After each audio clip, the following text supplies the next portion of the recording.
Houston, we have no problems. Ne samo da nema problema, nego na prvi pogled Houston deluje kao $1 bilion, da ne kažem Do jaja. najveći grad Teksasa, najveće države Amerike, ako ne računamo Aljasku, je posle Los Angelesa, Njujorka i Čikaga četvrti najnaseljeniji grad Sjedinjenih Američkih Država sa skoro 7 miliona stanovnika na celoj metropolitan površini. Ovo je manjinsko-većinski grad sa 45% latino populacije, 23% belaca, isto toliko crnaca i nekih 7% Azijata koji žive u mestu sa vlažnom i subtropskom klimom. Leti veoma vrelom, gde zbog blizine Meksičkog zaliva Njujorkani nisu uopšte neka retka pojava. Nekadašnji robovlasnički centar, koji je bio glavni čvor za transport pamuka, je prerastao u glavni energetski grad sveta, kako ovde vole da kažu, ali i s pravom, jer Houston upošljava trećinu svih zaposlenih u naftnoj i gasnoj industriji Amerike. Više od 4700 kompanija se ovde bavi proizvodnjom, prenosom, istraživanjem, tehnologijom i na kraju i snabdevanjem ovim preko potrebnim energentima. Drugim rečima, ovde je big money.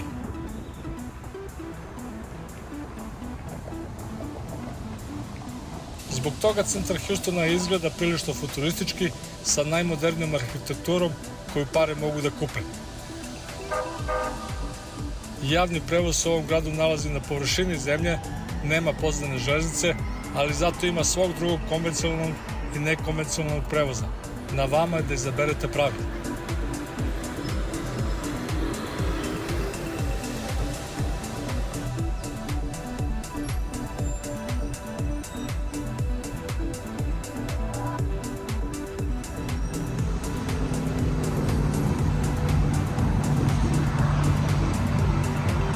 Kao i mnogi drugi gradovi Amerike, skoro svi osim Njujorka, San Francisco i Houston je grad gde je sve podređeno automobilima i autoputovima. Najviše što možete da dobijete od trotara je ovo gde ja sada hodam, stazica mala, i to je to. I inače svi se voze, kad vas vide da šetate, pitaju se koja li je ova budala i šta li ovaj radi, sumnjičavi tip. Već u centru grada ima mnogo većih površina i trotara za hodanje, međutim jezgro grada, sam centar je uvek napušten i tu retko ko hoda, ljudi nema i dalje se svi voze automobilima. Parkira se u garažama zgrada, izađe se i ide se svrsishodno gde je ko pošao. Pusti centri gradova Amerike gde niko ne hoda.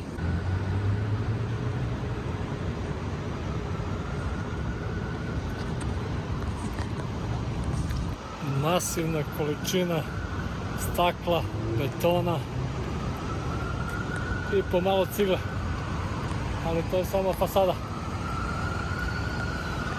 Neko bi rekao grad bez duša, ali meni se sviđa ovi moderni gradovi, to je budućnost, jebi ga, šta da se radi. Nema više dizajna, art deco, ono, nego staklo i beton i gvožđe.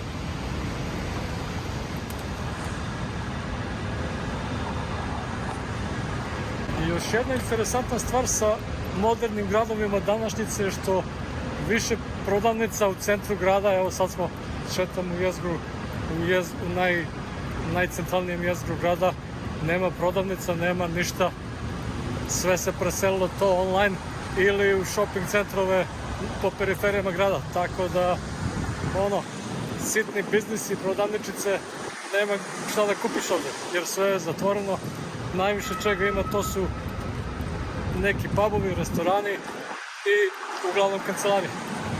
Neke ulice su totalno puste, nema živa duša, nema niko. Sada je subota u svakom gradu Evrope ili bilo gde, ovde bi sada vrvelo od ljudi. Kupovali bi, šetali se, dok ovde nema žive duše. Evo, šetam, nema nikoliko, ne. Totalno prazna ulica, da te strava hvati. Beskućnike, međutim, nije strah od ničega, ali u Houstonu ih nema mnogo. Prema najsvežijim podacima, samo 3270 i to je ništa prema Njujorku ili Los Angelesu, koji imaju preko 60.000 svaki. Ove već imaju krov nad glavom i minimum 3 obroka dnevno. To se vidi iz daleka.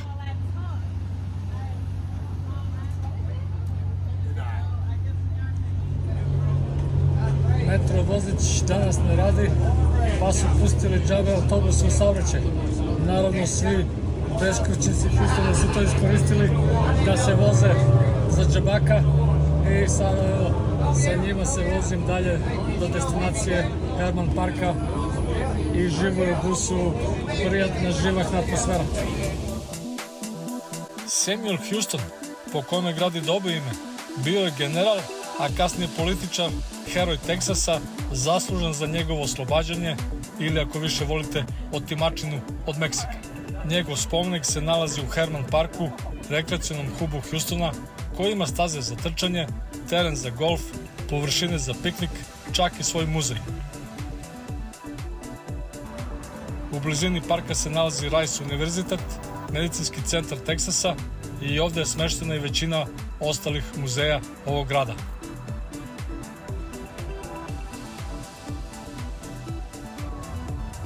Van muzeja Houston obiluje i takozvanom uličnom umetnošću, od kojih je zapažena 10 metara visoka i 4 tone teška statua Beatlesa.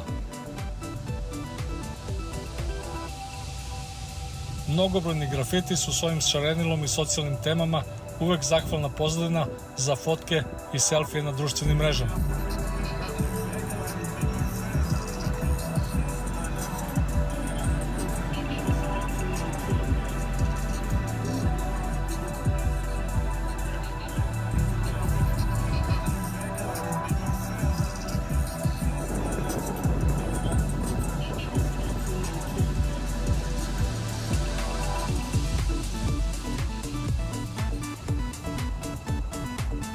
Naravno, tu je i omaž zlatnom dobu 60-ih i američkim misijama na mesec, kojima se upravljalo baš iz Houstona.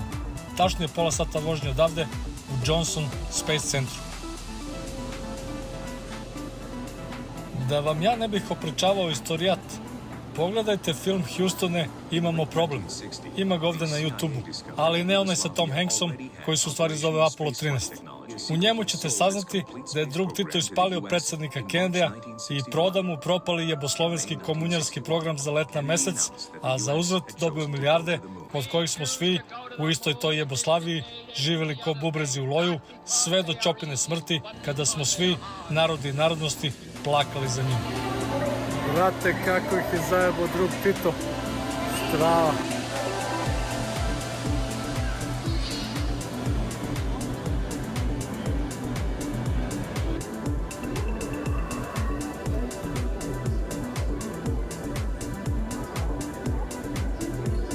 Ove jarvinke stene, a vidi se lepo dobro neki izliveni beton.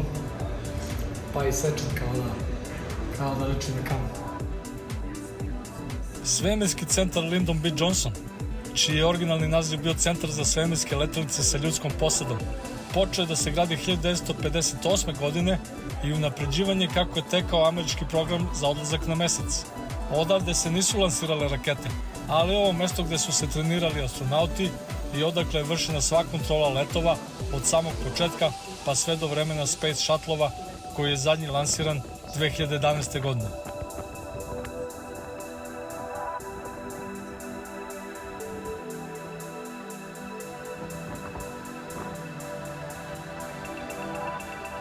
Glavna zvezda ovog centra je međutim raketa Saturn V, koja se proizvodila od 1967.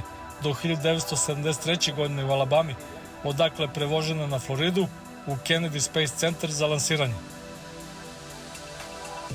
Ovo je raketa kojom su lansirane sve Apollo misije, uključujući tu i one koje su odvele ljude na mesec.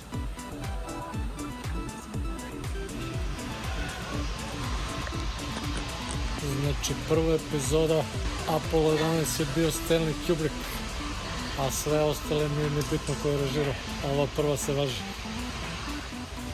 Treća epizoda je ovekovečevana u skorije vreme sa Tom Hanksom, kako im se pokvarila makina.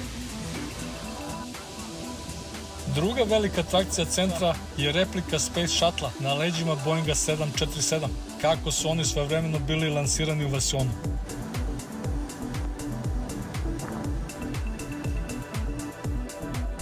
Ovo je sve u skali 1:1 i unutar obe letelice se može vidjeti kako je izgledao interijer i opšte boravak astronauta za vreme letova.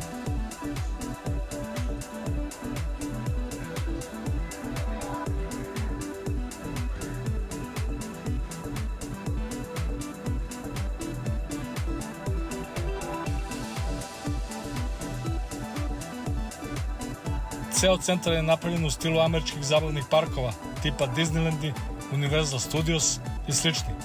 Posetiocima se prikazuju razni modeli, eksponati i snimljene pričice za potpaljivanje onih koji gledaju, u kojima je akcent na patriotizam i veru u svetlu budućnost, koja podrazumeva, naravno, ne samo povratak na mesec, nego i odlazak na Mars. Sve je kao i u pomenutim parkovima propraćeno interaktivnom zabavom, a ima, hvala Bogu, i da se jede i pije.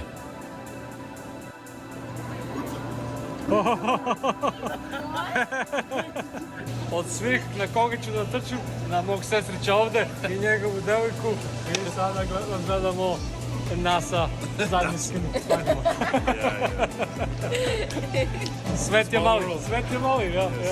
Nemoj da vas prvi pogled vara. Ovo su profesionalci koji imaju desetine i stotine hiljade pratioca na YouTubeu i Instagramu. Daniel i Kela žive u Houstonu, a njen tata im je trenutno u gostima iz Čikaga i pošto nikada nije posetio ovo mesto, vreme za razondu i zabavu u Houston Space Center. That's so easy. Pen and paper and that's it, huh? Are they gonna fly? Oh, you tried them there, huh?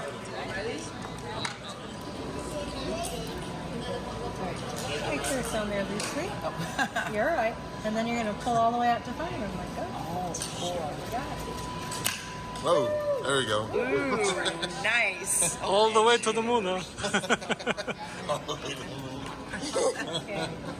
Here's on that loose. Pull all the way out to 5. Nice.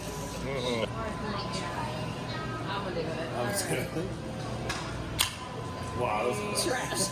You as Americans, do you think you ever go to the moon? Yeah. Tricky question, huh? Yeah. Why not? Why not? Yeah. I'm gonna open up the first brewery there. First brewery. Kala, you're more skeptic, huh? I'm not really sure.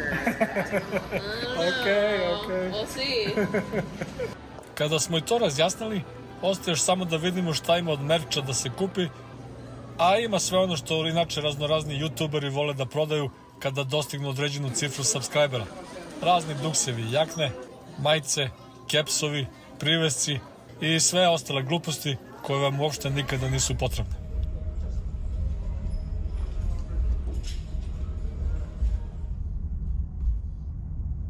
Houston je naravno grad sa svim vrstama restorana, kako domaćih, tako i internacionalnih, ali ono što je tipično za ovaj deo Teksasa nisu stejkovi kao gore u Amarilu, već razne vrste dimljenog mesa ispečenog na roštilju, takozvani barbecue. Ovde je ova vrsta restorana vrlo popularna, a omiljeni komadi mesa su goveđa prsa, svinjska rebra, kobasice, piletina. To se prodaje na kilo, uz dodatke koji su obično salata od krompira ili od kupusa, hleb i tako dalje. Ja uzimam 3 vrste mesa, jednu krompir salatu i jednu kupus salatu, ili što bi ovde rekli coleslaw. Originalni sos njihov.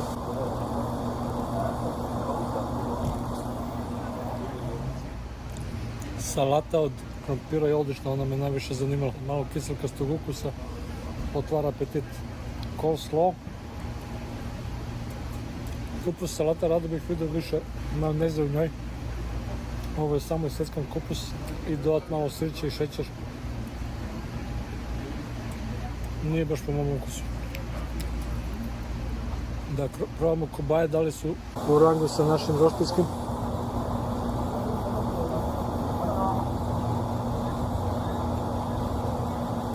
Jesu. Odlična kobaja, piletina.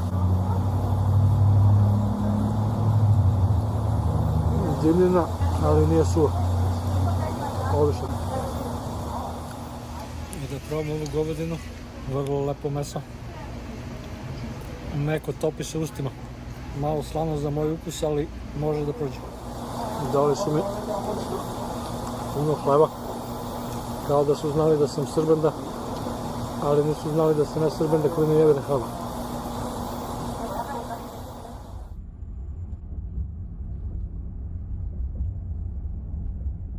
Slano dimljeno meso mora da se zalije kvalitetnim pivom i za to idem pravo u jednu od mnogih pivara Houstona.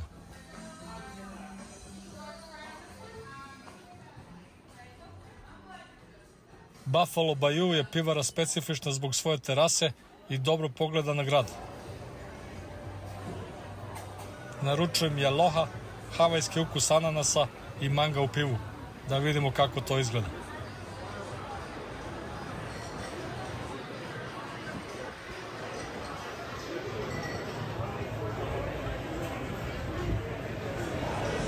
Cheers, Julie.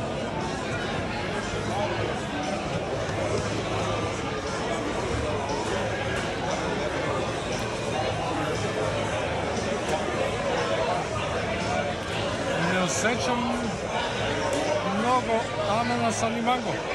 Više malo gorčine onako piva. Ali je dobro, odlično, super. I dok polako Houston tone u sumrak, pozdravljamo se sa njim do sledeće prilike.